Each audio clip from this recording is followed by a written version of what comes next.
जी, आज के लेक्चर का आगाज़ करते हैं।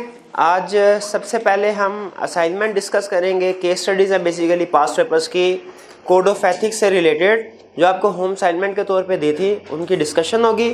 प्लस एंड में एक केस स्टडी है हमारी वॉल्यूम 2 में, ठीक है। ये थोड़ी सी डिफरेंट है बाकी की केस स्टडी से, इसीलिए ख़ास तौर पे इसकी प्रैक्टिस जो है ये भी हमने आज क्लास में करनी है। इसमें हमें कुछ नए कंसेप्ट भी सीखने को मिलेंगे। वॉल्यूम 2 का क्वेश्चन नंबर 25। लेकिन पहले होम असाइनमेंट की तरफ आते हैं। होम असाइनमेंट में आपको अपेंडिक्स 2 की केस स्टडीज़ थी, 6 केस स्टडीज़ ये असाइनमेंट के तौर पे दी गई थी। इनको डिस्कस करते हैं। सबसे पहले केस स्टडी 1। जी, सबसे पहले तो मुझे ये बताइए कि आपको क्वेश्चन में किस लफ्ज़ से पता चला कि ये कोड ऑफ एथिक्स का क्वेश्चन है। रिक्वायरमेंट जी, कोर्स ऑफ एक्शन नहीं। कोर्स ऑफ एक्शन तो बहुत से क्वेश्चन में वर्ड यूज होता है। कोर्स ऑफ एक्शन से ये पता नहीं चलता कि ये code of ethics. Threats, exactly, category of threat. Threats के वर्ड को अंडरलाइन कीजिए। थ्रेट के वर्ड से पता चला हमें, क्योंकि थ्रेट्स कोड ऑफ एथिक्स के अलावा और कहीं पे भी डिस्कस नहीं हुए। ए पार्ट कह रहे ऑडिट ऑफ, अब जिससे मैं क्वेश्चन पूछूंगा सिर्फ वही बताएगा, दूसरे स्टूडेंट नहीं बताएंगे। ये चीज ध्यान में रखिएगा। फिर बता रहा हूं, जिस स्टूडेंट से क्वेश्चन पूछूं सिर्फ वही बताएगा, दूसरे स्टूडेंट उसका आंसर नहीं बताएंगे, फीडबैक नहीं देंगे, ठीक है। अपने जहन में उसका आंसर लेके आइए, वैल्यूएट कीजिए, लेकिन आप बोलेंगे नहीं। Audit of JJ limited is at its completion stage. Meeting of audit committee and the board of directors are scheduled to be held within a week to consider and approve the annual financial statements.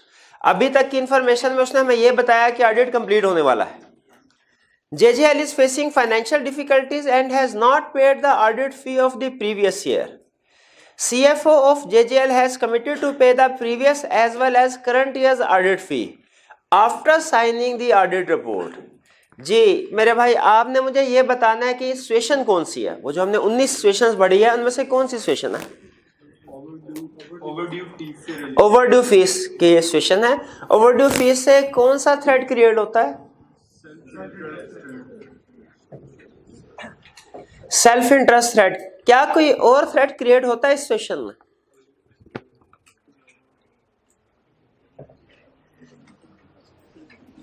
जी, कोई और threat create होता है? कौन सा threat create? किधर लिखा हुआ है वो सिचुएशन पढ़े, देखें। ये कौन सा सिचुएशन नंबर कौन सी थी? ये सिचुएशन नंबर 4 है। सेल्फ इंटरेस्ट थ्रेट है। किधर लिखा है इंटिमिडेशन थ्रेट? इंटिमिडेशन थ्रेट किधर लिखा है मेरे भाई, मुझे दिखाइए। लिखा हुआ नहीं है, इसका मतलब इसमें इंटिमिडेशन थ्रेट क्रिएट नहीं होता, ठीक है। सिर्फ सेल्फ इंटरेस्ट थ्रेट क्रिएट होता है। अब मेरे भाई मुझे बताइए, आप इस सिचुएशन में सेफगार्ड क्या अप्लाई करने चाहें?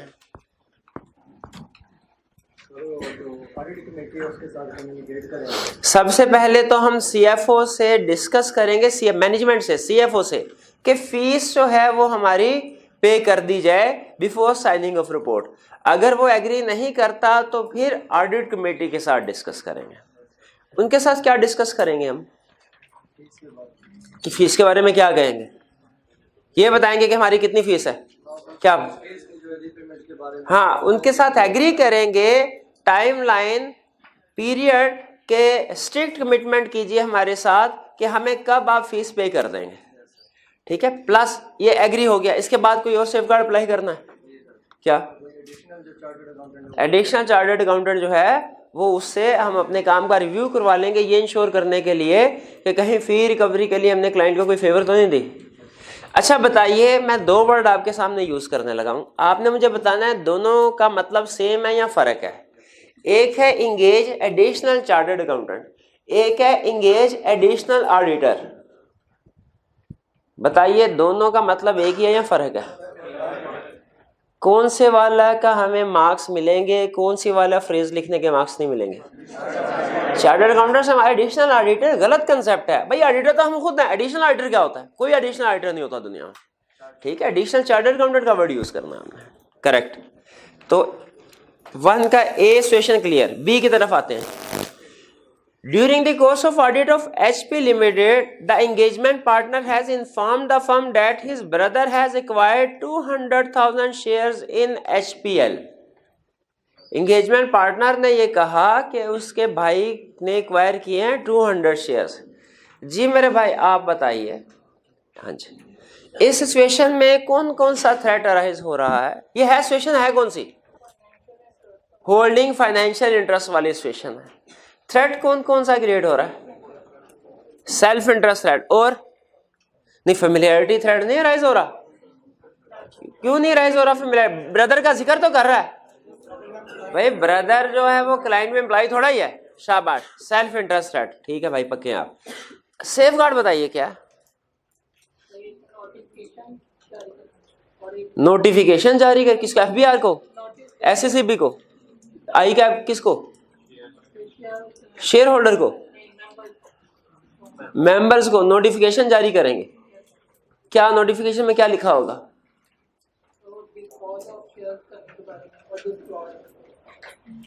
नहीं नहीं भैया, नोटिफिकेशन पहले बताइए, नोटिफिकेशन होता क्या है? कौन किसको नोटिफाई करेगा? भाई रेलिवेंट टीम मेंबर जिसके पास शेयर्स हैं उसने फर्म को नोटिफाई करना होता है। वो शेयर होल्डर दरमियान में कहां से आ गए? किसने किसको नोटिफाई करना होता है? हाँ, जब कभी कोई टीम मेंबर किसी पे टीम मेंबर की वजह से थ्रेट क्रिएट हो रहा है, उसकी इंडिपेंडेंस कंप्रोमाइज हो रही हो। अब देखें, फर्म को क्या ख्वाब आएगी कि पार्टनर के भाई के पास शेयर्स है? खुद बताएं, ख्वाब थोड़ा ही आएगी फर्म को। उसको पार्टनर बताएगा तो पता चलेगा ना कि इसके भाई के पास। तो रेलिवेंट टीम मेंबर ने कम्युनिकेट करना है फर्म को, लेकिन वो आप यहां पे नहीं लिखेंगे। क्यों? क्योंकि क्वेश्चन में उसने कह दिया कि भाई उसने कम्युनिकेट कर दिया। तो जो उसने क्वेश्चन में इंफॉर्मेशन दे दिया उससे सोल्यूशन में क्यों डिस्कस कर रहे हैं? क्वेश्चन पढ़ के देखें, उसने क्या नहीं दिया? Engagement partner has informed the firm. तो जो इंफॉर्मेशन क्वेश्चन में दे दे उससे सोल्यूशन में थोड़ा ही डिस्कस करना होता है हमें। अगला सेफ गार्ड बताइए। ये तो गलत हो गया आपका। डिस्क्लोज कर रहे, विद इन 90 डेज डिस्पोज करेंगे।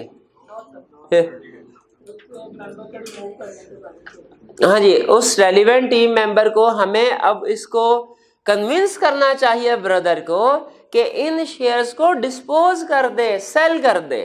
अगर भाई कहता है लो मैंने शेयर सेल नहीं करने, तुमने जो करना कर लो, फिर क्या करेंगे? रिमूव कर किसको? भाई को दुनिया से। भाई पूरी बात बताया करें ना, फिर मुझे गलत समझ लग जाती। मेंबर्स जो हैं वो उस भाई को रिमूव कर दें। जो एम्प्लॉय नहीं है, कौन एम्प्लॉय नहीं है?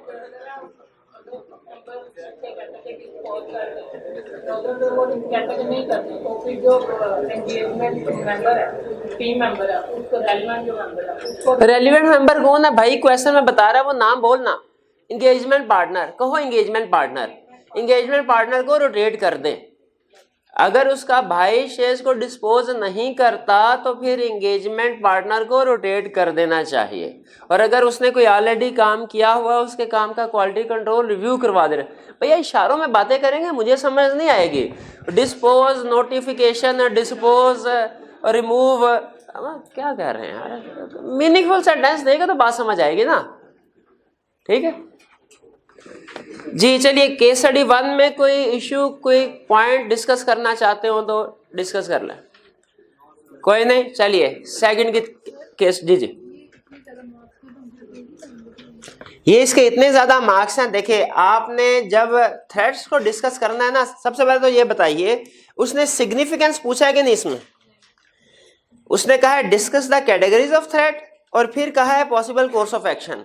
तो इसका मतलब है जब हम बी पार्ट लिखेंगे उसके नीचे हमारी दो हेडिंग्स जाएंगी। एक जाएगी हमारी थ्रेट्स की और दूसरी कोर्स ऑफ एक्शन या सेफगार्ड की। थ्रेट में क्या डायरेक्ट थ्रेट लिख देंगे, सेल्फ इंटरेस्ट थ्रेट के पहले लिखेंगे कि ये सिचुएशन कौन सी है कि this situation relates to holding of financial interest in audit client. फिर आगे which create self interest threat. भाई उसको जस्टिफाई भी तो करवाना। उसने देखिए लिखा हुआ डिस्कस करें थ्रेट को, उसने ये नहीं कहा सिर्फ आइडेंटिफाई कर दो। तो हमने बताना है कि क्वेश्चन में किस इंफॉर्मेशन से हम इस नतीजे पे पहुंचे हैं कि सेल्फ इंटरेस्ट थ्रेट क्रिएट हो रहा है। ठीक है, तो पहले वो सिचुएशन का जिक्र आपकी कल प्रैक्टिस से करवाई थी ना कि क्वेश्चन पढ़ के सिचुएशन पे जाना है, किस लिए करवाई थी? ताकि आप उसको सोल्यूशन में लिखें। फिर उसके बाद उसके थ्रेड्स लिखे हैं, फिर आपने 2 या 3 या 4 जितने भी सेफ गार्ड है वो 1 बाय 1 मेंशन करने होते हैं। नॉर्मली एक सेफ गार्ड मेंशन करने का 1 मार्क होता है, ठीक है। तो इसमें मेरा ख्याल है 5 मार्क्स प्रोबेबली, जो 2 मार्क्स हैं वो शायद थ्रेड्स के होंगे और 3 मार्क्स जो हैं वो सेफ गार्ड के होंगे। जी case study 1 clear. Case study 2 की तरफ आते हैं। तो कह रहे हैं Assam hotels limited is a listed company and is audited by Mansoor and company chartered accountants. The partners of Mansoor and company stay in the hotels managed by AHL while they are travelling. जी जिससे पूछूंगा वो और कोई नहीं बोलेगा। जी आप बताइए, लास्ट वन बताइए, ये सिचुएशन कौन सी है?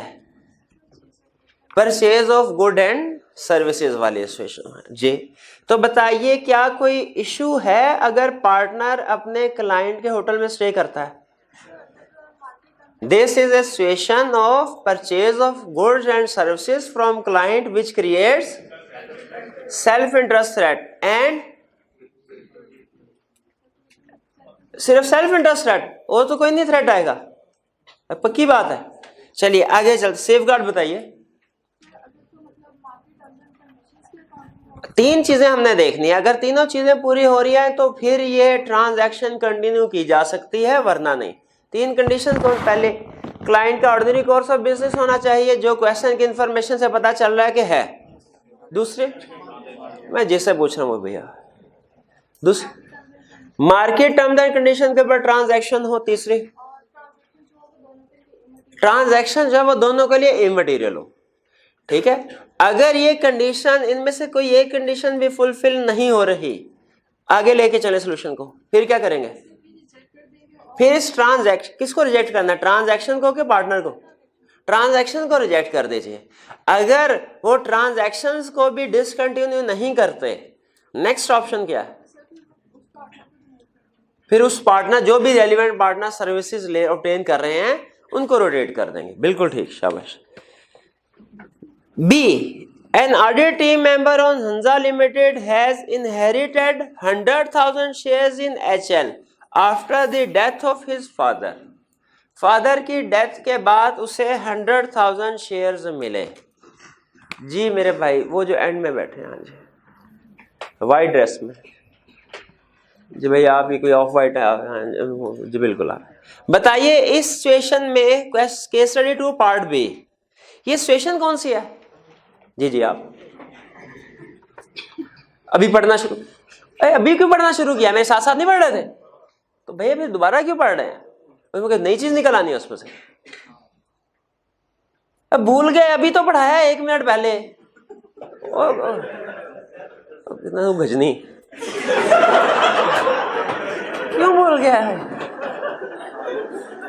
ऐसे ना किया करें यार, अभी 1 मिनट भी नहीं हुआ, कह रहे हैं भूल गया। चल पढ़ ले मेरा भाई, पढ़ ले, दोबारा पढ़ ले, दोबारा पढ़ ले। अब बताओ कौन सी सिचुएशन है? इस सिचुएशन कौन सा है मेरे भाई? जस्टिफाई तो करवाओ ना, डायरेक्ट ही बता।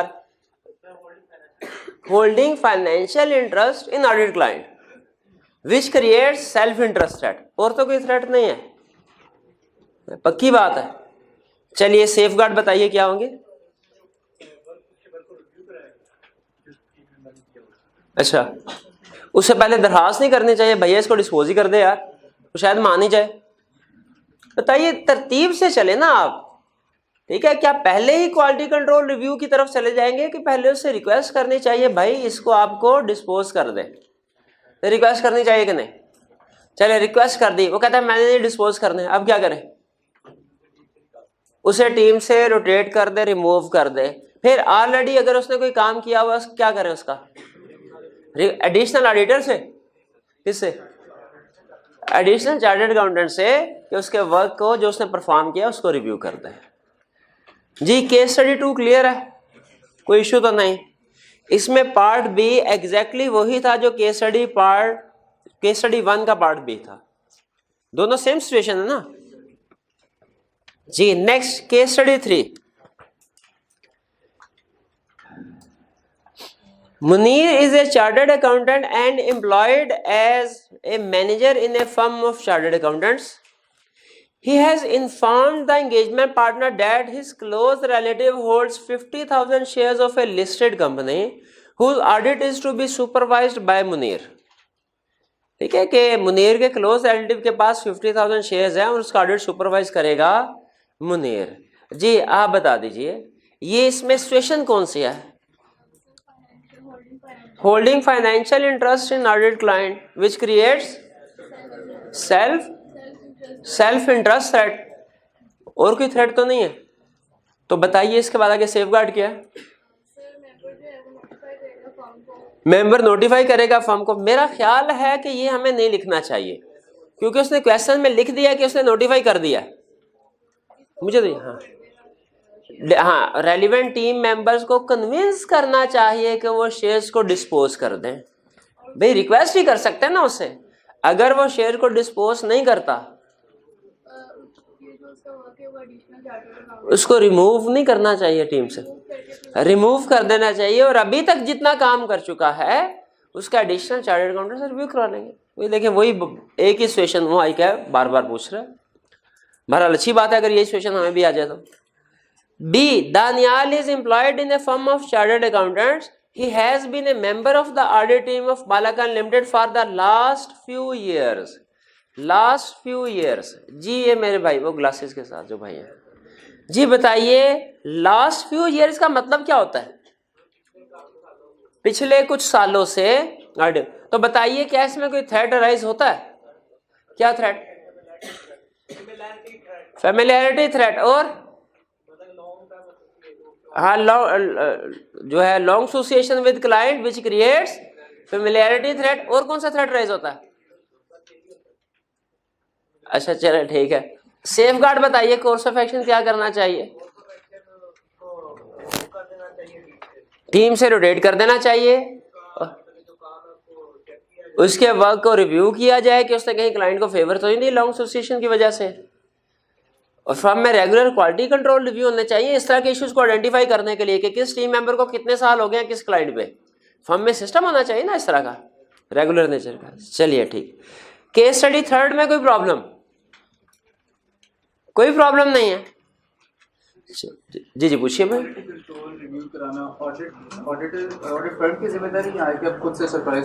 ये डिपेंड करता है क्वालिटी कंट्रोल रिव्यू कौन सा मेरे भाई। क्वालिटी कंट्रोल रिव्यू है दो तरह के, एक है इंटरनल एक है एक्सटर्नल। जो एक्सटर्नल है वो तो तकरीबन समझे आईकैप अपनी मर्जी से ही करता है। वो तो आईकैप अपनी मर्जी से ही करेगा। उसने हर ऑडिट फर्म का होता है क्वालिटी कंट्रोल रिव्यू, ठीक है। लेकिन उसमें कितने क्लाइंट्स का करना है और किस क्लाइंट का करना है ये आईकैप का डिसीजन है, ठीक है। बस सिलेक्शन करता है। ये हमारे स्कोप से बाहर है।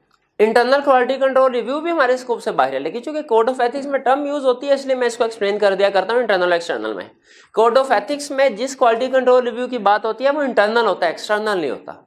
क्योंकि आईकैप हमारी फरमाइश के ऊपर नॉर्मली क्वालिटी कंट्रोल रिव्यू नहीं करता, वो उसका अपनी डिस्क्रिप्शन होती है जी। तो बताइए जी मेरे भाई आप बताइए इस इंटरनल क्वालिटी कंट्रोल रिव्यू के लिए इसको हिला भैया ये पहुंचा हुआ गया। इस इंटरनल क्वालिटी कंट्रोल रिव्यू के लिए फर्म नॉर्मली क्या करती है? बाहर से कोई चार्टर्ड अकाउंटेंट एंगेज करके लेके आते हैं या फर्म के अंदर ही अगर कोई फार्ग बैठा हुआ है कि दूसरा पार्टनर या सीनियर मैनेजर उससे करवा लेते हैं। नॉर्मली फर्म के अंदर ही करवा लेते हैं, ठीक। Case study 4। You are an audit partner at Hahn & Company, accounts manager of one of your client, Dragon Private Limited, has recently resigned and the company has approached you for your assistance. CFO of the company requested you to provide a team member to assist them in preparation of annual financial statements and other related work. Required में कह रहा है discuss whether and under what circumstances the above offer can be accepted by the engagement partner. Whether and under what circumstances. जी आप बताइए। ये तो वो वाला केस हो गया ना प्रिपरेशन ऑफ फाइनेंशियल स्टेटमेंट्स, याद है करवाया था। तो बताइए इस सिचुएशन में ये है सिचुएशन कौन सी है? टेम्परेरी स्टाफ सर्विसेज नहीं, उसमें तो फाइनेंशियल स्टेटमेंट्स प्रिपेयर करने की बात कर रहा है ना मेरे भाई। भैया फाइनेंशियल स्टेटमेंट प्रिपेयर करने की बात कर रहा है ना। तो ये तो प्रिपरेशन ऑफ फाइनेंशियल स्टेटमेंट वाला केस हो गया। वो कैसे हो गया? और भाई वो क्या क्लाइंट हमें ये कह रहा है कि फाइनेंशियल स्टेटमेंट प्रिपेयर करके दो, या ये कह रहा है भाई बंदा दो, काम उसे हम खुद करवाएंगे? तो ये टेम्परेरी स्टाफ सर्विस सेकंडमेंट वाला केस है भैया, ये प्रिपरेशन ऑफ फाइनेंशियल वाला केस नहीं है। ये केस तब बनता जब क्लाइंट हमें कहता भाई आप फाइनेंशियल स्टेटमेंट प्रिपेयर करके हमें दीजिए। हाँ, ये temporary staff services which creates self review thread and familiarity. शाबाश, ये किसने कहा फेमिलियरिटी थ्रेड? भाई फेमिलियरिटी थ्रेड कितने सालों पे क्रिएट होता है? हमने क्या डिसाइड किया हुआ है? 3 सालों के बाद, चौथे साल से होगा। भैया ये तो 2-3 महीने के लिए, इसमें कौन सा? अच्छा बताने लगे थे भैया। अच्छा चलो ठीक है भैया, तो आप ऐसा कीजिए जो बाद वाला आधा है ना वो पहले बोल दिया करें ना, कंफ्यूजन तो ना होगी। और जो पहले वाला आधा है ना ये बोला ही ना करे। नहीं ये बोला ही ना करे, ये गलत होता है। गलत बोल गया तभी बोलने लगा था। दूसरी टाइम की आदत ना गई भाई के जी।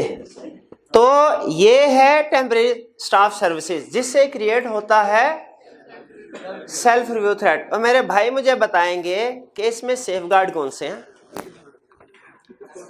हाँ, इस क्वेश्चन में जी भैया बताइए जल्दी से। सर एक तो जो उसने काम किया होगा वो क्या नाम है रिव्यू करवा लेना, और दूसरा उसको एंगेजमेंट पार्टनर के साथ एंगेज ना करें, इससे काम कोई और। भाई मुझे लगता है मेरा भाई बहुत पहुंचा हुआ है, ये किसी ऐसी जगह पहुंचा हुआ है जहां तक अभी हम नहीं पहुंचे। पिछला क्वेश्चन क्यों पढ़ रहे थे यार? अभी मैं अगला क्वेश्चन करवा रहा हूं, तो जब मैं पिछला क्वेश्चन कर रहा था तब कहां थे? तब कहां? अब मैं जितने भी क्वेश्चन कर हर दफा ये पिछले क्वेश्चन को पढ़ रहे होंगे। कुछ खुदा का खौफ करें यार, पढ़ना तो सीख ले यार भाई, पढ़ना तो सीख ले। ये भैया आप बताएं जी, अब बताइए। कुछ नहीं बता ना। जब जिन ने हातम ताई को पकड़ लिया तो हातम ताई ने क्या कहा फिर उसको? अभी बताया ना थोड़ी देर पहले। अभी यार ऐसे ना बता ना यार, क्या करने क्या आते हैं आप लोग क्लास?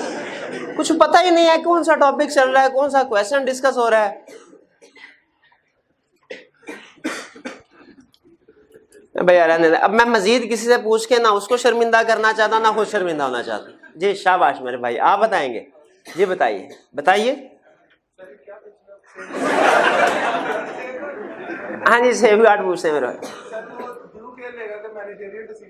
हाँ शाबाश, हम उसे कहेंगे कि भाई मैनेजर उधर जा रहे हो ना, मैनेजरियल डिसीजन तुमने नहीं लेने। शाबाश। और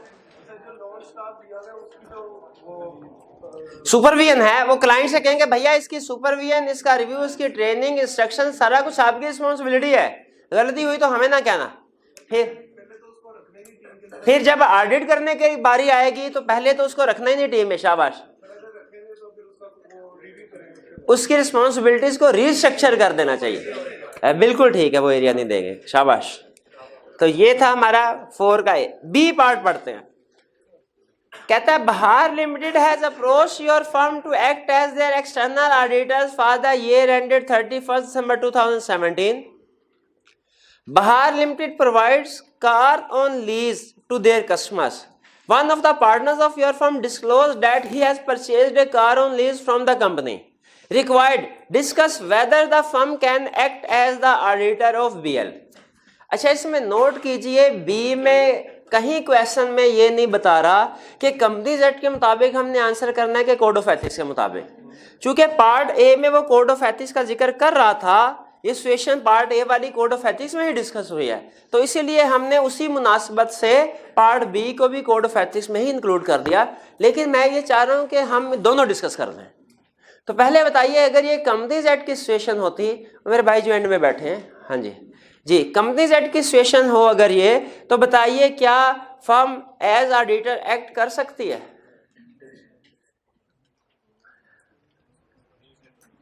जी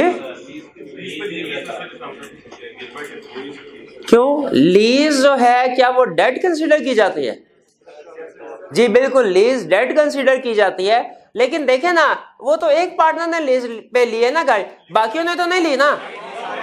हाँ शाबाश, एक फर्म की एक डिस्क्वालीफाइड पार्टनर सारी फर्म को डिस्क्वालीफाई कर देता है। बिल्कुल ठीक है। अब इसको करते हैं कोड ऑफ एथिक्स के मुताबिक, ठीक है। तो जी मेरे भाई आप बताइए ये सिचुएशन कौन सी है? ये गिफ्ट वाली सिचुएशन मुझे लग रही है।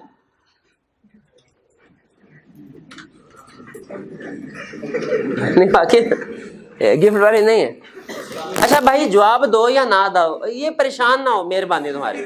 शक्ल पे सवाल पूछता हूँ, शायद 12 बज जाते शक्ल पे। हाँ जी भाई,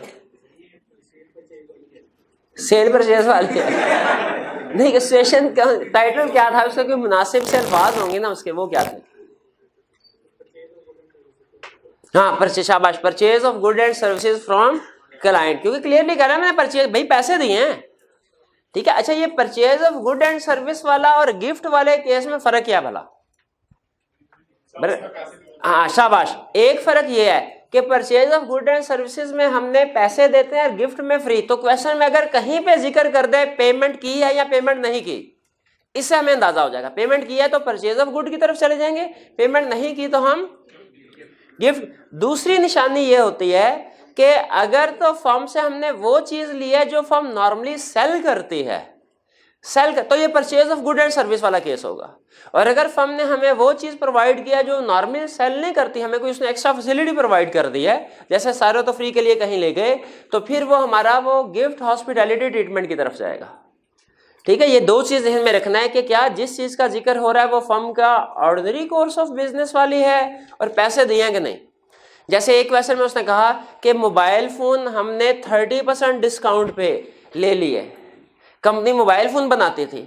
अब बताइए ये gift and hospitality preferential treatment वाला केस है, purchase of good and service वाला? परचेज ऑफ गुड एंड, एक तो ये कोई मोबाइल फोन का जिक्र है जो कि कंपनी दूसरों को सेल करती है, और दूसरा अगर वो कहता कि मोबाइल बगैर किसी पैसों के दे दिए हैं तो फिर हम गिफ्ट की तरफ लेके जाते हैं। कह रहे 30% डिस्काउंट, इसका मतलब है 70% पैसे लिए ना हमसे, तो इससे हम purchase of good and service की तरफ ले जाएंगे। हाँ इक्का दुक्का सिचुएशन में ऐसे होगा, कभी कभी होता है कि कंफ्यूजन क्रिएट हो जाती है कि ये purchase of good and service वाला केस है या गिफ्ट वाला। तो वहां पे आप जो भी जजमेंट लेके सॉल्व करना चाहें कर सकते हैं। मेरी सजेशन ये है कि परचेज ऑफ गुड का एज्यूम करके क्वेश्चन सॉल्व करें, क्योंकि इसमें जो गिफ्ट वाली कंडीशन ऑटोमेटिकली कवर हो जाती है जब हम कहते हैं कि मार्केट टर्म एंड कंडीशन में ट्रांजैक्शन होनी चाहिए उससे, ठीक है। तो ये परचेज ऑफ गुड वाला केस जी, बताइए। जी जी सर डिस्काउंट्स मार्केट की कंडीशन सर नहीं है, डिस्काउंट्स अगर एक्स्ट्राऑर्डिनरी डिस्काउंट दे रहे हो तो फिर भी हो बिल्कुल वो परचेज ऑफ गुड केस तो परचेज ऑफ गुड वाला होगा। आगे हम लिखेंगे चूंकि कंडीशन पूरी नहीं हो रही, ये 3 कंडीशन होनी चाहिए, 3 कंडीशन लिखेंगे, फिर लिखेंगे कंडीशन पूरी नहीं हो रही इसलिए इस ट्रांजैक्शन को टर्मिनेट हो जाना चाहिए। अगर टर्मिनेट नहीं करते तो फिर इस इंडिविजुअल को रोटेट कर देना चाहिए। देखिए कुछ केसेस में आ सकता है, ये प्रेफरेंशियल ट्रीटमेंट नहीं है, तो हम सेल परचेज कर रहे हैं ना चीज। नहीं प्रेफरेंशियल ट्रीटमेंट नहीं है। प्रेफरेंशियल ट्रीटमेंट होगा फॉर एग्जांपल अगर वो हमें कोई ऐसा कोई, जैसे मैंने आपको बताया वो सैर व तफरीह करने के लिए ले जाए, हमें घुमाने फिराने के लिए, वो हमें कोई किसी एक्सपेंसिव होटल में खाना खिलाने के लिए ले जाए, वो कोई फुटबॉल मैच क्रिकेट मैच दिखाने के लिए ले जाए, ये होता है हॉस्पिटैलिटी या preferential treatment. Hospitality and preferential treatment को एक वर्ड ध्यान में रखना आपने, ठीक जी। तो वापस आ जाएं, पार्टनर ने गाड़ी ली, कोड ऑफ एथिक्स क्या कहता है? क्या गाड़ी ले सकते हैं? ले सकते, बस हो गया क्वेश्चन सॉल्व, ले सकते हैं। बताइए ना, क्या जिस कंपनी का ऑडिट कर रहे हो उससे चीजें खरीद सकते हैं? जैसे फर्ज कीजिए हम होंडा का ऑडिट करने के लिए गए और हमने उनसे कहा भैया बाकी लोगों को तो आपको पैसे जमा करवाते हैं, आप 3 महीने बाद जो है 6 महीने बाद डिलीवरी देते हैं, हमारे लिए क्या सहूलत? उन्होंने कहा आपको अभी गाड़ी दे देते हैं। बताइए कोई इशू है इसमें? ये purchase of good and service वाला केस आपको लग रहा है कि गिफ्ट एंड हॉस्पिटैलिटी ट्रीटमेंट वाला? दोनों लग रहे हैं। तो आप किसको? मेरा ये ख्याल है मैं भी परचेज ऑफ गुड, क्योंकि परचेज में वो गिफ्ट वाला पॉइंट ऑटोमेटिकली कवर हो जाता है जब हम बात करते हैं मार्केट टर्म्स एंड कंडीशन की। ये मार्केट टर्म्स एंड कंडीशन में ट्रांजैक्शन तो नहीं है, तो परचेज वाला क्वेश्चन ज्यादा कम्प्रिहेंसिव है। तो मुझे बताइए भैया, उसी तरह वो कह रहा है गाड़ी ले रहा हूं मैं उससे, कौन सी वाली कंडीशन मेरे भाई बताए ना? मार्केट टर्म्स एंड कंडीशन पे है ट्रांजैक्शन के नहीं? दोनों के लिए immaterial,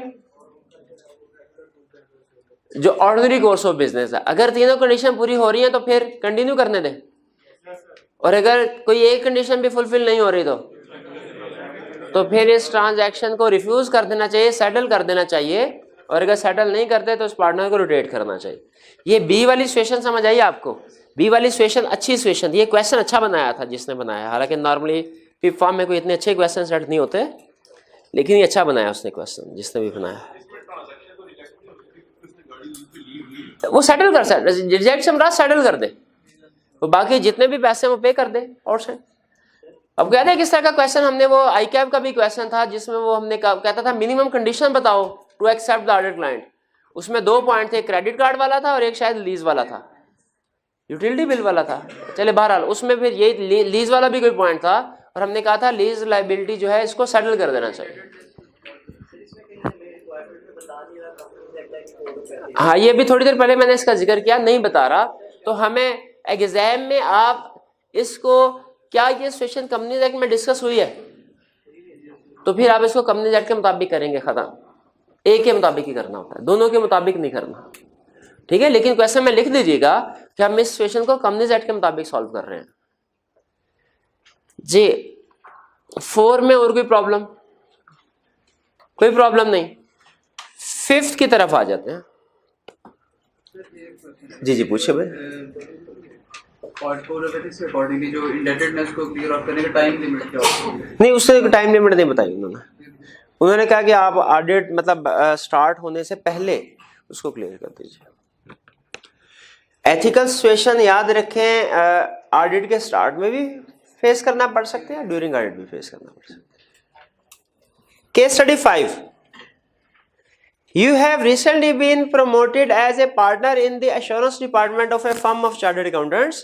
Your portfolio of clients include Shah Motors Private Limited (SML), a leading car dealer. Kesar, a senior manager assurance in your firm, has been auditing SML for the past 7 years. While updating you about SML, Kesar informed about the following. पहला issue,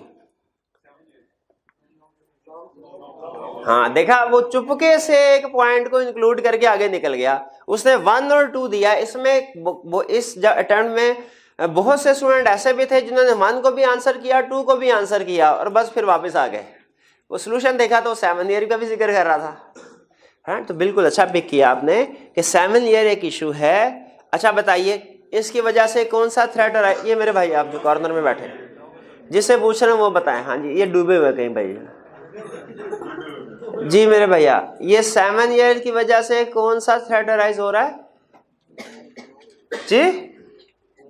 long association. तो बताइए, qualified opinion आएगा कि adverse? बताइए, अभी बताएंगे। हाँ बिल्कुल जी मेरे भाई। अब बताइए सेफगार्ड क्या होंगे?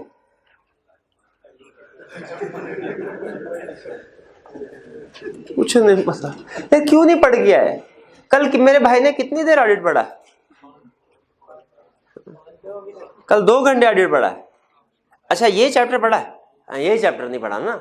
तो भैया हमने बैलेंस करना होता है, करंट टॉपिक को भी रिवाइज करना, मतलब स्टडी करना है, प्रीवियस टॉपिक्स को भी रिवाइज करना है मेरे भाई। तो इसमें फेमिलियरिटी थ्रेट अराइज हो रहा है, सही कह रहे हैं। सेफगार्ड में क्या होगा?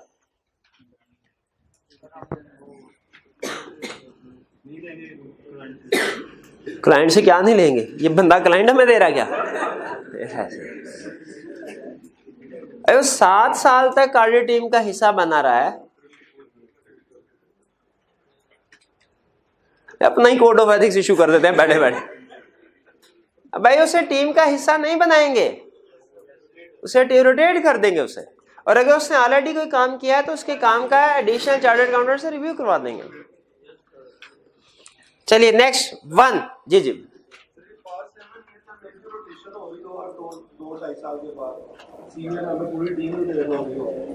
तो वो तो 7 साल तक है ना। अब देखें, अगर एक क्वेश्चन में उसने कहा 5 साल हो गए पार्टनर को रोटेट कर दिया, मैनेजर अभी का वही का वही है, अब बताइए क्या सिर्फ 1-2 बंदे रोटेट हो जाए करें ये काफी है? नहीं भाई, पूरी टीम, अगर पूरी टीम को 5 साल हो गया 7 साल हो गए तो फिर पूरी टीम को रोटेट होना चाहिए। तो यहां पे भी हम इस टीम मेंबर को रोटेट करेंगे। अच्छा next, on the request of an audit team member, CFO of SML has helped the team member's brother in securing early delivery of a vehicle ordered by him on preferential basis। उसने कोई गाड़ी उसने खरीदी और उसे फौरी तौर पर डिलीवरी दे दी गई। अब देखें यहाँ पे 2 अप्रोचेस हैं, 2 तरह के स्टूडेंट होते हैं। एक वो स्टूडेंट जो कहते हैं सर क्वेश्चन में क्लियरली प्रेफरेंशियल का वर्ड लिखा हुआ है, तो हमें ये gift and hospitality treatment preferential treatment की तरफ लेके जाना चाहिए इस क्वेश्चन को। दूसरी तरह के स्टूडेंट कहते हैं सर ये परचेज क्लाइंट से गाड़ी परचेज कर रहे हैं, अगर क्लाइंट किसी और से हमें कोई चीज अरेंज करवा के दे रहा होता उसमें हमारी हेल्प करता, फिर उसमें हॉस्पिटैलिटी प्रेफरेंशियल ट्रीटमेंट आता, लेकिन ये तो क्लाइंट ही से गाड़ी खरीद रहे हैं हम, बस नॉर्मल लोगों को 3 महीने 6 महीने का टाइम देता है, हमें उसने फौरी तौर पर डिलीवर कर दिया। तो इसमें purchase of good and service वाला केस है, दोनों एक्सेप्टेबल है, दोनों एक्सेप्टेबल। वैसे सिर्फ अपने नॉलेज के लिए पूछना चाह रहा हूं, आप में ये सिचुएशन समझ आ गई आपको? कितने स्टूडेंट का ख्याल है कि ये purchase of good and service वाला केस है? जरा हाथ उठाइए। और कितने स्टूडेंट्स का ख्याल है कि gift and hospitality treatment preferential? चले प्रेफरेंशियल वाले ज्यादा है, ठीक है। तो अगर purchase of good and service वाला केस होगा तो क्या आंसर होगा? क्या ऑर्डिनरी कोर्स ऑफ बिजनेस है, मार्केट टर्म्स एंड कंडीशन के ऊपर ट्रांजैक्शन नहीं है, इमटेरियल होना चाहिए। क्योंकि मार्केट टर्म्स एंड कंडीशन में ट्रांजैक्शन नहीं तो इसको रोटेट कर देना चाहिए, ठीक है। अच्छा बताइए, purchase of good and service वाले केस में कौन सा थ्रेट राइज होता है? Self interest. और गिफ्ट एंड हॉस्पिटैलिटी ट्रीटमेंट वाले उसमें दोनों होते हैं, सेल्फ इंटरेस्ट भी और फेमिलियरिटी थ्रेट भी, ठीक है, दोनों। इसीलिए क्वेश्चन में हम हमेशा पहले सिचुएशन लिखते हैं बाद में थ्रेट लिखते हैं, ताकि उसे पता चले कि हम किस सिचुएशन के मुताबिक ये थ्रेट आइडेंटिफाई कर रहे हैं। Second, SML has hired a new head of marketing. His son Amjad is expected to be included as a junior team member in SML's audit team. Client का एक नया हेड ऑफ मार्केटिंग डिपार्टमेंट है, उसका बेटा हमारी team का हिस्सा बनने जा रहा है कोई इशू? क्या इशू है भाई? क्लोज टीम मेंबर का रिलेटिव जो है वो क्लाइंट में हेड ऑफ डिपार्टमेंट है, कौन सा थ्रेट राइज हुआ? Familiarity threat. और कौन सा थ्रेट राइज हुआ? और कोई थ्रेट राइज नहीं हुआ भैया। फेमिलियरिटी थ्रेट राइज हुआ, सेल्फ इंटरेस्ट थ्रेट राइज हुआ, इंटिमिडेशन थ्रेट भी राइज हुआ। नहीं याद किए हुआ आपने? वो क्लाइंट प्रेशराइज नहीं कर सकता, धमकी बताया नहीं था, इंटिमिडेट करता है, रोटेट। उसके ऊपर सीनियर होगा, मैनेजर होगा, तो वो रिव्यू करते थे। तो देखिए वो सिग्निफिकेंस अगला कंसेप्ट है, थ्रेट आइडेंटिफिकेशन पहला। मुझे बताइए पहले हम सिग्निफिकेंस देखते हैं कि पहले थ्रेट आइडेंटिफाई करते हैं? थ्रेट आइडेंटिफाई करते हुए थ्रेट बता देंगे, वो तो सिग्निफिकेंस अगर पूछे फिर बताएंगे कि सर ये जूनियर टीम मेंबर है तो सिग्निफिकेंस लो है जी। नहीं, लेकिन वो इंटिमिडेशन थ्रेट तो इस सिचुएशन में राइज हो ही जाता है, ठीक है, राइज हो ही जाता है। अच्छा सिग्निफिकेंस लिखा हुआ, हाँ शाबाश, सिग्निफिकेंस लिखा। तो सिग्निफिकेंस लिखा हुआ इसका मतलब है हमने सिग्निफिकेंस में फिर इस चीज को डिस्कस करना है कि चूंकि ये जूनियर टीम मेंबर है इसलिए इसमें सिग्निफिकेंस लो है। हाँ हम बताएंगे सिग्निफिकेंस डिपेंड करती है 3 चीजों के ऊपर, 2-3 चीजों के ऊपर। पहली चीज क्या, पोजीशन क्या है हमारे वाले टीम मेंबर की इस तरफ, दूसरा नेचर ऑफ रिलेशनशिप क्या है दोनों लोगों के दरमियान में, और तीसरा उस बंदे की पोजीशन क्लाइंट में क्या है। 3 चीजों को सामने रख के हम सिग्निफिकेंस डिसाइड करेंगे। ये आपने सिग्निफिकेंस के फैक्टर्स लिखने ना, इन चीजों की बेस पर सिग्निफिकेंस डिसाइड होगी। खुद से कंक्लूड करना जरूरी नहीं है कि सिग्निफिकेंस हाई है, मॉडरेट है कि लो है। आप उसे ये बता दें कि सिग्निफिकेंस इन चीजों पे डिपेंड करेगी।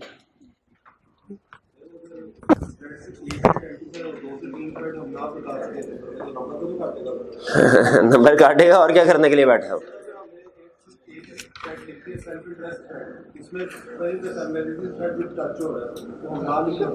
भाई नंबर काटेगा वो, और किस चीज के नंबर कटते हैं फिर? भाई पूरा आंसर ना दे, आधा आंसर लिखें तो नंबर पूरे मिलेंगे क्या?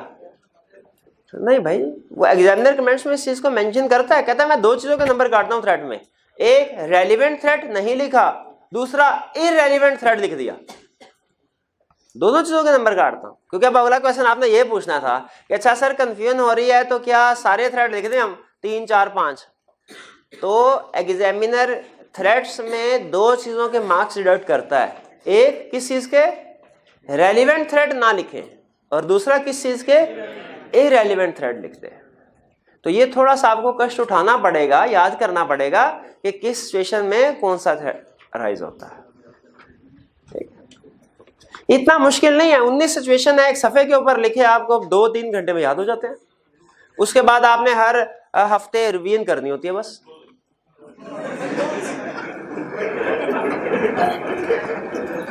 क्वेश्चन 6, अच्छा क्वेश्चन 6 में तो कोई प्रॉब्लम नहीं है, ये एडवर्टीजमेंट से रिलेट कर रहा है। पहले मैं बता रहा, मुझे रूल बता दो कि एडवर्टीजमेंट किस किस पर्पज से, रूल क्या है कि वो डिसेंसी होनी चाहिए, ऑनेस्टी, ट्रूथफुलनेस होनी चाहिए एडवर्टीजमेंट में, हम क्लाइंट सोलिसिटेशन के लिए इसको नहीं कर सकते, ऑब्जेक्टिव इंफॉर्मेशन प्रोवाइड करनी है। सेकंड वाले में कह रहा है लिस्ट द एक्टिविटी या statement which should be avoided. तो इसमें वो हमने एग्जांपल पढ़ी थी, अपने वर्क को हमने एग्जैजरेट नहीं करना किसी भी स्टेटमेंट से, दूसरे के वर्क को डिग्रेड नहीं करना, कंपैरिजन नहीं करना, एंडोर्समेंट वगैरह जो है टेस्टिमोनियल्स वो इंक्लूड नहीं करने, फेवरेबल एक्सपेक्टेशंस डेवलप नहीं करवानी क्लाइंट को। ये याद है ना? चलिए जी।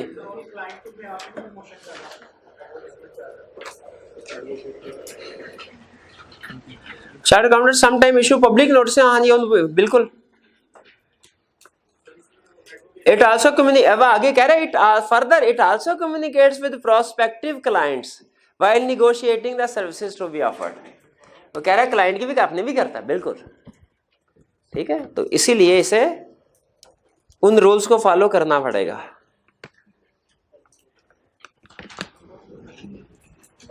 जी, ये तो थी केस स्टडीज हमारी पास्ट पेपर्स की। इनमें कोई क्वेश्चन पूछना चाहते हो पूछ लीजिए, क्लियर होगी आपको।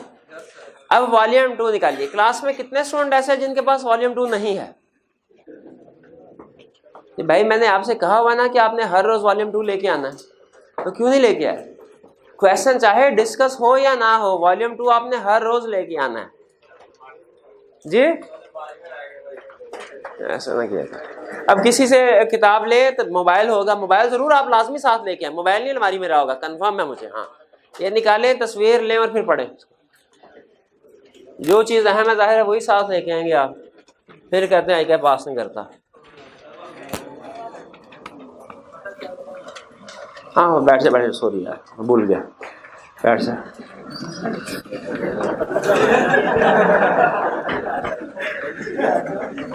जी क्वेश्चन 25, आपके पास 5 मिनट हैं, आपने क्वेश्चन 25 को पढ़ना है, इसमें कीवर्ड्स को अंडरलाइन करना है। इसके बाद मैं क्वेश्चनिंग करूंगा और जिस स्टूडेंट से क्वेश्चन पूछूंगा सिर्फ वही आंसर करेगा। आपके लिए 5 मिनट रीडिंग टाइम है, इसमें आपने क्वेश्चन 25 को पढ़ के जो की इंफॉर्मेशन है, की वर्ड्स है, उनको अंडरलाइन करना है। कीजिए मेरे भाई।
जी कितने स्टूडेंट्स अभी रीडिंग कर रहे हैं? होगी रीडिंग। चलिए डिस्कशन स्टार्ट करें इसके ऊपर। मेरा पहला क्वेश्चन आपसे कि अभी हमने जितने भी पास्ट पेपर के क्वेश्चन प्रैक्टिस किए हैं, ये वाला क्वेश्चन उनसे डिफरेंट है। कैसे? हाँ जी बिल्कुल। अभी हमने जितने भी क्वेश्चंस किए हैं उनमें नॉर्मली वो सिचुएशंस की नंबरिंग करके हमें दिया करता था 1 2 3। हमें पता चल जाता था कि इस सिचुएशन में कोई ना कोई थ्रेट है, इसमें कोई ना कोई थ्रेट है, इसमें कोई ना कोई थ्रेट। यहाँ पे उसने हमें जो क्वेश्चन दिया ये कंटिन्यूस पैराग्राफ फॉर्म में है। इसमें हमें खुद से वैल्यूएट करना पड़ेगा कि किस सेंटेंस में थ्रेट अराइज हो रहा है और किस सेंटेंस में थ्रेट अराइज नहीं हो रहा। ये थोड़ा सा हमारे लिए थोड़ा सा जजमेंट इसमें ज्यादा इन्वॉल्व हो रही है, क्योंकि वहां तो पढ़ा था कि वहां तो हमें पता था कि हर सिचुएशन में कोई ना कोई थ्रेट अराइज होता है। एग्जाम में जितनी भी सिचुएशंस आपको आएंगी ना, याद रखिए हर सिचुएशन में कोई ना कोई थ्रेट अराइज होगा। हर सिचुएशन में स्वयं एक के बता सकते हैं वो एक कौन सी सिचुएशन है? शाबाश, टेक्स्ट प्रिपरेशन वाली। ठीक है, तो वहां पे तो नंबरिंग हुई थी, हमारे लिए आसानी हो गई। यहाँ पे कोई नंबरिंग नहीं है, कंटिन्यूस केस स्टडी है। हमें खुद से सेंटेंस को पढ़ना पड़ता है और देखना पड़ता है इस इंफॉर्मेशन की वजह से थ्रेट अराइज हो रहा है कि नहीं हो रहा। अच्छा, क्वेश्चन में उसने थ्रेट्स आइडेंटिफाई करने को कहा है और फिर कहा है for each threat explain how it might be avoided. शाबाश, सेफगार्ड या कोर्स ऑफ एक्शन। इसके भी 5 मार्क्स हैं।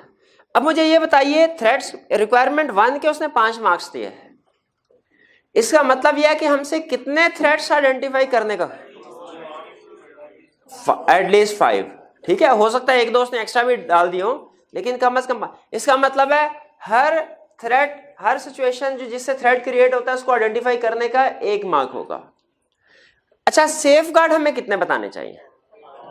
नहीं, हर सिचुएशन, एक सिचुएशन के आगे कितना? कम से कम 1, ज्यादा से ज्यादा 2। 1 भी काफी है। इस तरह के सिचुएशन में देखिए, क्योंकि आप कंपेयर करिए इसको आई कैप के वो ABC वाले क्वेश्चन से, उनमें एक क्वेश्चन के 4-4, 5-5 मार्क्स एलोकेट करता था।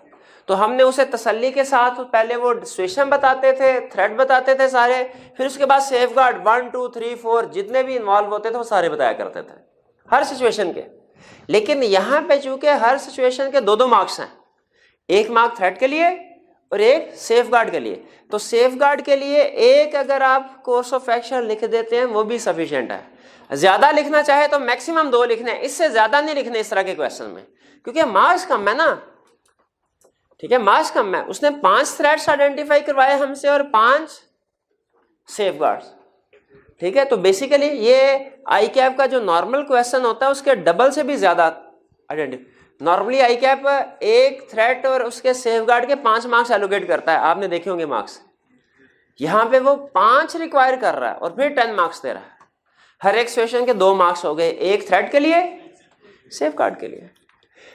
अच्छा चले, फर्क समझ आ गया आपको। अगला क्वेश्चन मेरा, इस तरह के क्वेश्चन को फिर आप प्रेजेंट कैसे करेंगे? जैसे ABC वाला क्वेश्चन था जब, जो हमने अभी आई कैप के कोड ऑफ एथिक्स की स्टडी की, उसमें फर्ज कीजिए क्वेश्चन नंबर 3 का पार्ट A है, तो हमने लिखा क्वेश्चन को स्टार्ट किया फ्रेश पेज से, क्वेश्चन नंबर 3 पार्ट A लिखा। यहां पे हमने हेडिंग दे दी इसकी थ्रेट, इसमें बता दिया कि सिचुएशन कौन सी है, उससे क्या थ्रेट क्रिएट हो रहा है। उसके बाद उसके नीचे सेफगार्ड, फिर नेक्स्ट पेज पे question number 3 part B, threat बताया, सेफगार्ड। मुझे बताइए क्या क्वेश्चन नंबर 3 का पार्ट B उसी पेज से नीचे से स्टार्ट कर सकते हैं? जब नहीं करते। आपको पता है न्यू जो आई कैप ने हमें आंसर शीट देता है वो, उसमें हमने हर पार्ट को, हर क्वेश्चन नहीं, हर पार्ट को नए पेज से स्टार्ट करना आता है। ये एक तो ये प्रेजेंटेशन है, ऊपर थ्रेट नीचे सेफगार्ड, ऊपर थ्रेट नीचे सेफगार्ड, इसी तरह आगे चलते रहेंगे।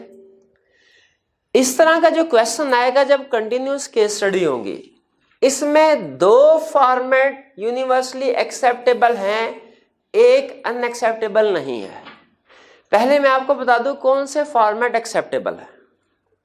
ठीक है, पहली सिचुएशन, आप थ्रेट को ऊपर लिखें, सेफगार्ड नीचे लिखें, लाइन लगाएं, अगला थ्रेट सेफगार्ड, यानी जिस तरह समझ लीजिए ये फॉर्मेट है, ऊपर थ्रेट नीचे सेफगार्ड, ऊपर थ्रेट नीचे सेफगार्ड, एक्सेप्टेबल है ये। दूसरा एक्सेप्टेबल फॉर्मेट क्या है जो ज्यादा बेहतर है, क्योंकि ये वाला फॉर्मेट जो मैं आपको बताने जा रहा हूं हमारे फ्यूचर टॉपिक्स में भी यूज होगा। तो बजाय ये कि हम एक चैप्टर पे कोई और फॉर्मेट यूज करें, दूसरे चैप्टर पे कोई और फॉर्मेट यूज करें, बेहतर ये होता है कि सेम फॉर्मेट जो है वो जितने भी रेलिवेंट टॉपिक्स हैं उनमें यूज किया जाए। दूसरा फॉर्मेट क्या है जिसको आपने फॉलो करना है, ये है, ये भी करेक्ट, ऊपर नीचे थ्रेड सेफगार्ड।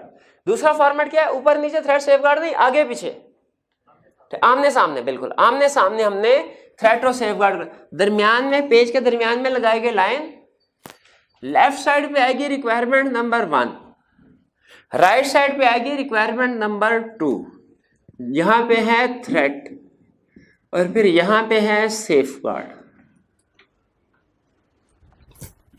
फिर आप यहां पे सिचुएशन लिखेंगे, कोई भी सिचुएशन के पहला थ्रेड कौन सा है,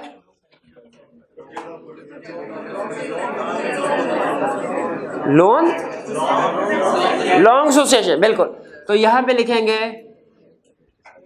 long association with assurance client या audit client, with audit client creates familiarity। देखिए मैंने डायरेक्ट फेमिलियरिटी थ्रेट नहीं लिख दिया, क्योंकि डायरेक्ट फेमिलियरिटी थ्रेट लिखता उसे ना पता चलता कि क्वेश्चन की किस इंफॉर्मेशन से मैंने ये थ्रेट क्रिएट की, अराइज करवाया। ठीक है, यहां पे अगर आप इसको मजीद बेहतर करना चाहते हैं, लॉन्ग एसोसिएशन के साथ ब्रैकेट में 4 years भी लिख दे, उसे पता चल जाए 4 साल का लफ्ज हमने वहां से निकाला है थ्रेट। फिर इसके बाद सेफगार्ड में एक भी काफी है। क्या करें? रिमूव द कंसर्न का क्या कोई नाम शाम दे रहा है, उसकी पोजीशन बता रहा है? पंप 4 साल से, लेकिन लाइट नहीं बता के कौन बंदा वहाँ पे टीम कौन सी थी। मैंने गलती की भाई, तेरे को आगे बुला दूं। क्वेश्चन 25 दूसरी लाइन पहला लफ्ज। मेरे भाई क्या कह रहा है वो? क्या कह रहा है? हाँ, तो वो 4 साल से ऑडिट क्लाइंट रहा है ना, तो उसका मतलब है 4 साल हो गए हमें ऑडिट करते हुए। 4 इयर्स को अंडरलाइन किया था तूने? किया था। किस लिए किया था? इससे क्या पता चला 4 साल क्या हो रहा है? तो फिर फर्म पे भी तो क्रिएट हो जाता है ना, टीम वही ऑडिट कर रही है वो।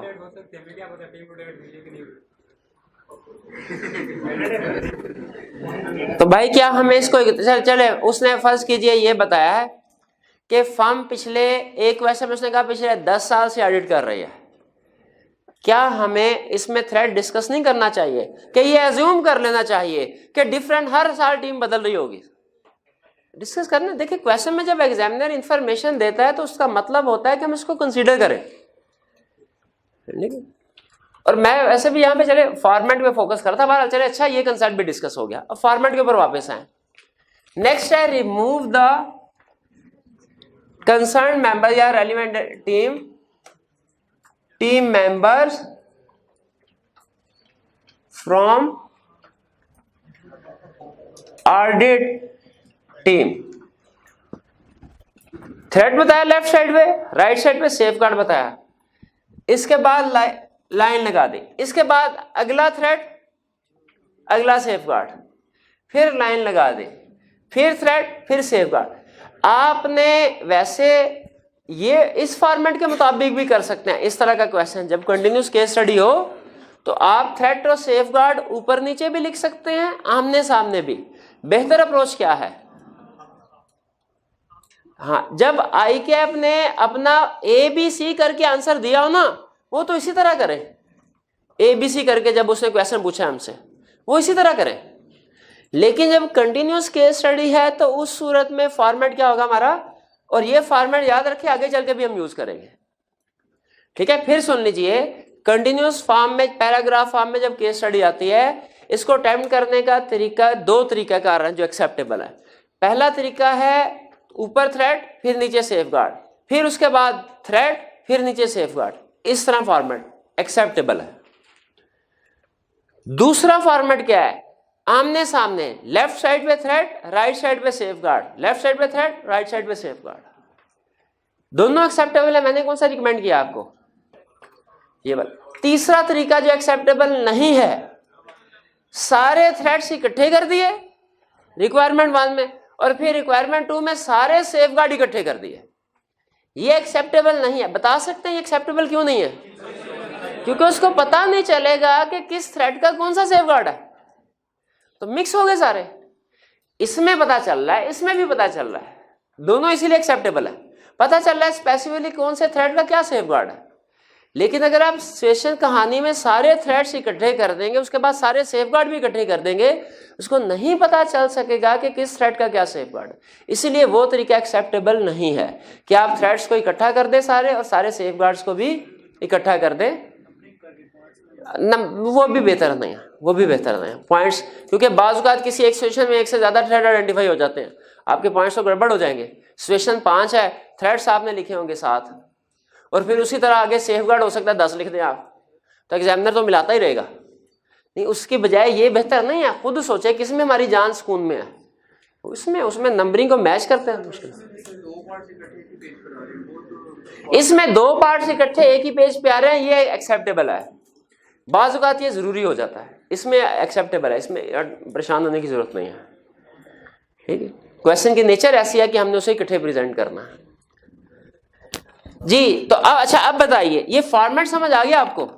ये फॉर्मेट ज्यादा अहम था किसी भी बाकी दूसरे कंसेप्ट से। बाकी इशू डिस्कस करते हैं। 4 ईयर वाली बात डिस्कस हो गई। इसके अलावा इसमें और कोई इशू नजर आया आपको? पर यहाँ वो 10% डिस्काउंट ऑफर, तो मुझे बताइए जब सारे एम्प्लॉयज को भी वही डिस्काउंट ऑफर कर रहा है तो हमें भी डिस्काउंट ले लेना चाहिए।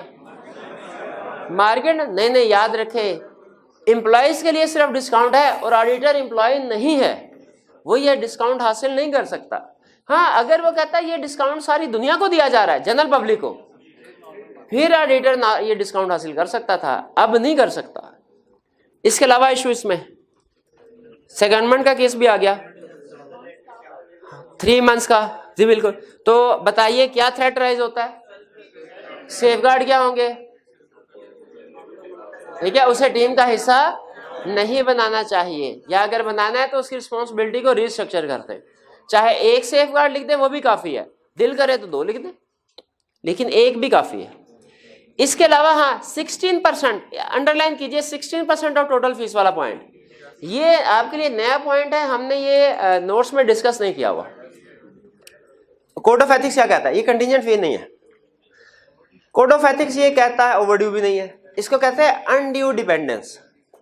कहता है अगर आप किसी एक ही क्लाइंट से अपने टोटल रेवेन्यू का 15% या उससे ज्यादा जनरेट कर रहे हो तो वो क्लाइंट आपके लिए वीआईपी बन जाता है। जब किसी एक ही क्लाइंट से आप अपनी फर्म की टोटल फीस का 15% या उससे ज्यादा जनरेट कर रहे हो, वो क्लाइंट क्या बन जाएगा हमारे लिए? वीआईपी। अब हम उसको नहीं छोड़ना चाहते हैं, क्योंकि जैसे अगर वो हमारे हाथ से गया, हमारा 15% कम रेवेन्यू जो है वो कम हो जाएगा। ठीक है, तो इसमें फिर रिस्क होता है कि हम क्लाइंट के जो प्रॉब्लम्स है उनको हो सकता है छुपा लें। तो इस सिचुएशन में भी सेल्फ इंटरेस्ट अराइज होता है। इसके सेफगार्ड बड़े इंटरेस्टिंग है। वो कहता है 15% या उससे ज्यादा हो तो फिर ये अनड्यू डिपेंडेंस क्रिएट हो जाएगी।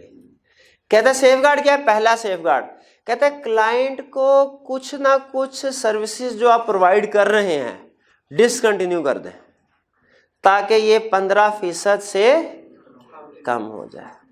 एक सेफगार्ड ये। एक दूसरा सेफगार्ड भी है, आप बताएंगे दोनों में से आप कौन सा अप्लाई करेंगे।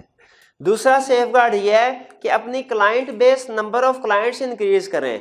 जब नंबर ऑफ क्लाइंट्स इंक्रीज करेंगे तो ये परसेंटेज रिड्यूस हो जाएगी। हाँ सेकंड, लेकिन सेकंड ऑप्शन इज मतलब थ्योरेटिकली तो आसान है बताना, प्रैक्टिकली इंप्लीमेंट करना मुश्किल है। तो प्रैक्टिकली हो सकता है आपको पहले वाली इमीडिएटली पहले वाली ऑफर जो है पहले वाली ऑप्शन को एक्सरसाइज करना पड़ेगा। क्या रिपीट कर दो मेरे भाई? पहली वाली 2 ऑप्शंस हैं। देखिए इशू समझ आ गया आपको? अनड्यू डिपेंडेंस 15% से ज्यादा अगर एक ही क्लाइंट से रेवेन्यू जनरेट हो रहा है तो सेल्फ इंटरेस्ट अराइज। इसके 2 सेफगार्ड है। पहला सेफगार्ड है कि कुछ नॉन इंश्योरेंस सर्विसेज जो आप उसको प्रोवाइड कर रहे हैं वो डिसकंटिन्यू कर दें। कुछ कि ये इतनी को सर्विसेज डिसकंटिन्यू कर दें कि परसेंटेज 16 की बजाय 15 से कम हो जाए, क्योंकि 15% उसने कोड ऑफ एथिक्स ने हमें दिया परसेंटेज। और दूसरा सेफगार्ड क्या है? नंबर ऑफ क्लाइंट्स बढ़ा। जब नंबर ऑफ क्लाइंट्स बढ़ाएंगे हमारी फर्म का टोटल रेवेन्यू बढ़ेगा, तो इस रेवेन्यू फर्म से जितने पैसे आ रहे हैं डिवाइडेड बाय वो अमाउंट इंक्रीज हो जाएगी, परसेंटेज ऑटोमेटिकली कम होगी। जी जी 15% या उससे ज्यादा। ठीक है। अच्छा वैसे एक मजे की बात बताऊं, एक क्वेश्चन में उसने अमाउंट्स दी हुई थी कि फर्म का इस क्लाइंट से टोटल रेवेन्यू इतना है और बाकी सारे क्लाइंट से रेवेन्यू इतना है। हमने परसेंटेज कैलकुलेट की, वो बनी 14.7%। तो उसने सॉल्यूशन में पता क्या लिखा? उसने कहा अगरचे ये हमारे थ्रेशहोल्ड से कम है लेकिन रिस्क है कि अनकरीब ये 15% से ज्यादा हो सकती है, इसीलिए फर्म को इसे मॉनिटर करना चाहिए 15% से एक्सीड ना होने पाए। यानी चाहे 15% से कम थी लेकिन उसने इसको इग्नोर नहीं किया, क्वेश्चन में थोड़ा सा डिस्कस कर दिया। ठीक है, इसको इग्नोर नहीं किया। ये भाई वाली बात कि अगर उस तरह की इंफॉर्मेशन है जिससे हो सकता है कि हमें क्लियरली पता नहीं चल रहा थ्रेट राइज हो रहा है कि नहीं, लेकिन चूंकि क्वेश्चन में वो इंफॉर्मेशन हमें दे रहा है तो एग्जामिनर रिक्वायर करता है कि हम उसको डिस्कस करें सोल्यूशन में, इग्नोर ना करें। जी और कोई इशू नजर आ रहा है? हाँ, पार्टनर और फाइनेंस डायरेक्टर का फेमिलियरिटी थ्रेट क्या करें? क्या करना चाहिए? पार्टनर को रोटेट कर दें। और कोई इशू है? ओवरड्यू फीस, तो क्या करना है? सेल्फ इंटरेस्ट थ्रेट है। सेफगार्ड क्या होंगे? ऑडिट कमेटी के साथ डिस्कस करें, कमिटमेंट ले उनसे कि वो अर्ली पे कर देंगे इसको, टाइम फ्रेम एग्री कर, और क्वालिटी कंट्रोल। शाबाश। अच्छा, ये था हमारा कोड ऑफ एथिक्स। आज देखें, ये मैं प्रैक्टिस कम करके नेक्स्ट टॉपिक की तरफ जा सकता था, लेकिन एक तो ये कोड ऑफ एथिक्स से अहम है, इसमें से कंफर्म क्वेश्चन आएगा, इसलिए मैंने कहा नहीं आज का लेक्चर इस पर लिखा देना चाहिए। दूसरा, आज आपका टेस्ट भी था, तो मैं नहीं चाह रहा था कि आपके ऊपर नए कंसेप्ट का बर्डन पड़े। ठीक है, तसल्ली के साथ आपने टेस्ट जरूर देना है। आप लोगों की टेस्ट की अटेंडेंस बहुत कम होती है, वो 40% के करीब आ गई है। ठीक है जी। हाँ, और आपने लास्ट टाइम वादा किया था ना मेरे साथ, हाँ बाकी भी नहीं था दिया। अच्छा सुन ले, आज की असाइनमेंट नोट कर लीजिए, और ये असाइनमेंट रिटन फॉर्म में है, कंप्लीट। कीवर्ड्स नहीं लिखने, सिर्फ क्वेश्चन सिर्फ 2 दे रहा हूं, लेकिन आपने इसको लिखना एग्जाम स्टाइल में है। क्वेश्चन सिर्फ बिल्कुल छोटे छोटे क्वेश्चन। वॉल्यूम 2 में से क्वेश्चन नंबर 12 और 13, 12 और 13, 12-13 नहीं भैया इतने रहेंगे, आप बेफिक्र। क्वेश्चन नंबर 12 और 13 वॉल्यूम 2 में से है, चैप्टर 7। आपकी होम असाइनमेंट है, एग्जाम स्टाइल में आपने अटेम्प्ट करके लाना है, ताकि मैं देखूं कि एग्जाम स्टाइल के मुताबिक क्वेश्चन अटेम्प्ट कर सकते हैं कि नहीं। चलिए, आज का लेक्चर यहाँ पे खत्म।